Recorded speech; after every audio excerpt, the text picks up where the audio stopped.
The call came late at night. My brother never called that late unless something was wrong. His voice was low, tense. I didn't want to be the one to tell you this, but your wife is at the Grand Orion Hotel, room 614. She's not alone. For a moment, I couldn't breathe. The words didn't register as meaning. They floated, weightless, unreal. My wife. The woman who kissed me goodbye that morning and told me she loved me. Another man. A hotel. I asked him how he knew. I saw her, he said. I followed her inside. I waited. I took photos. I'm sorry. I sat in silence after the call ended, staring at the wall. Rage tried to take control, begged me to drive straight to that hotel and kick the door down. But something colder and sharper rose instead. Not panic, not despair. Focus. If I confronted her now, she would cry. She would lie. She would turn it into confusion, excuses, mistakes. I didn't want a story. I wanted the truth and consequences. So I waited. When she came home the next morning, she was calm. Too calm.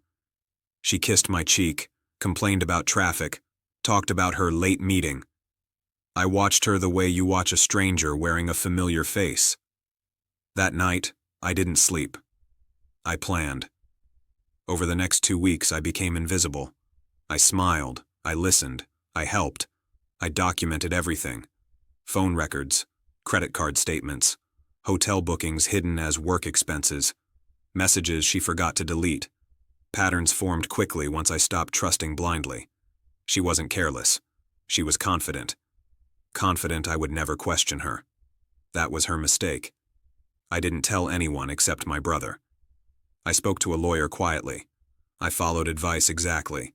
No confrontation, no emotional reactions, just preparation. Then I set the stage. Our anniversary was coming up. 10 years married. She suggested a dinner with friends and family to celebrate us. I agreed enthusiastically.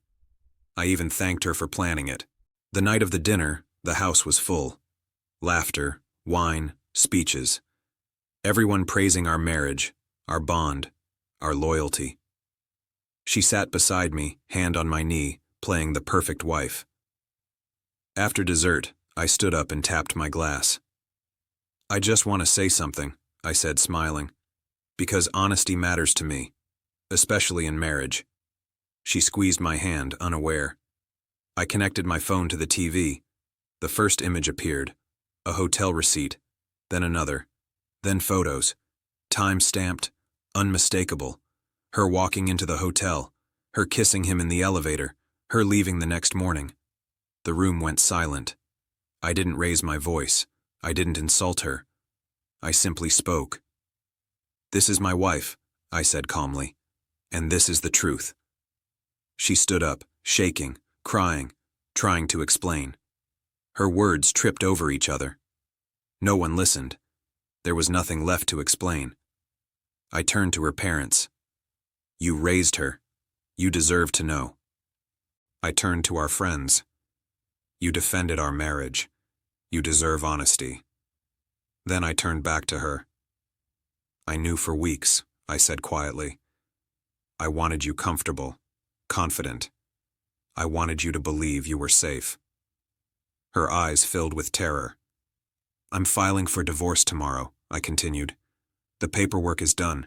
The accounts are separated. This house is no longer yours. She collapsed into a chair. I walked out. The aftermath was brutal, for her. Friends distanced themselves. Her affair partner disappeared the moment exposure replaced secrecy. She tried to call me hundreds of times. I never answered. Weeks later, she sent one final message. I didn't think you'd do this. I replied once. I didn't think you'd do that. And then I blocked her. The revenge wasn't yelling. It wasn't violence. It wasn't humiliation driven by rage.